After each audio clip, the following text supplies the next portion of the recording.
Namoz juda ham buyuk ibodat, shahodat. Masalan, islomni 5 ta rukni bo'lsa, birinchisi demak iymon keltirish, ikkinchisi namoz, uchinchisi ro'za tutish Ramazon oyida, to'rtinchisi zakot berish, beshinchisi haj.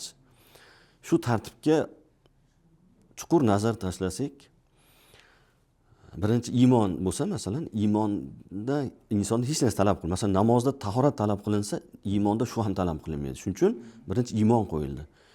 Ya'niki qo'yilgani bu juda ham keng qamrovda tatbiq qilinadi. Ikkinchisi namoz.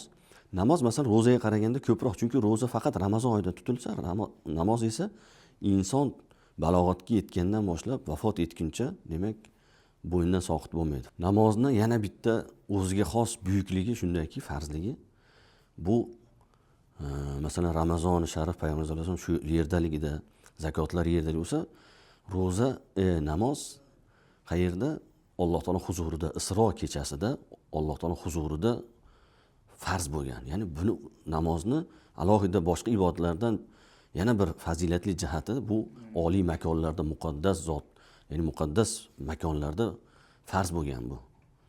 Shu hammamiz bilan Isro kechasida o'sha 5 vaqt namoz bo'lishi haqida hadislar Buxoriy, Imom Buxoriy, Muslimlar rivoyat qilgan. Demak, namoz mana shu darajada shariatimizda muhim amal hisoblanadiki, va Alloh taolo Qur'oni Karim bir qancha o'rinlarida namozni qoyim qilinglar, namozni qoyim qilinglar degan juda ko'p oyatlar nozil qilgan. Bu hammasi demak namozni farzligiga dalolat qiladi. Demak, xo'p, oyat karimalar demak bir qancha oyatlarda Alloh taolo aytgan va hatto muhofaza qilinglar degan, ya'ni namoz shunchaki o'qish emas, balki qoyim qilish. Qoyim qilish qanday ma'noda?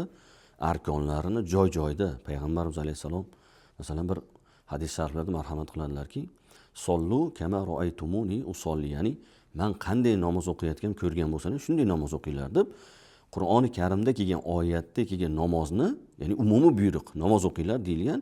Masalan, ba'zi oyatda ruku qilinglar deyilgan, ba'zi oyatda sajda qilinglar, yana boshqa oyatda qiyomda turinglar deyilgan bo'lsa, Payg'ambar alayhisalom shuni qanday bajarishni o'zlari jonli ravishda ko'rsatib berganlar va mana shu hadisni aytganlar. Ya'ni men namoz o'qiyotganim ko'rgyapsizlar, mana shu holatda namoz o'qinglar. Ya'ni men qanday namoz o'qsam, shu tarzda namoz o'qinglar deb bayon qilib berganlar. Sababi o'zi ulamolarni hadis haqidagi ta'riflari shuki, hadis sharif Qur'oni Karimni sharhi va bayoni hisoblanadi.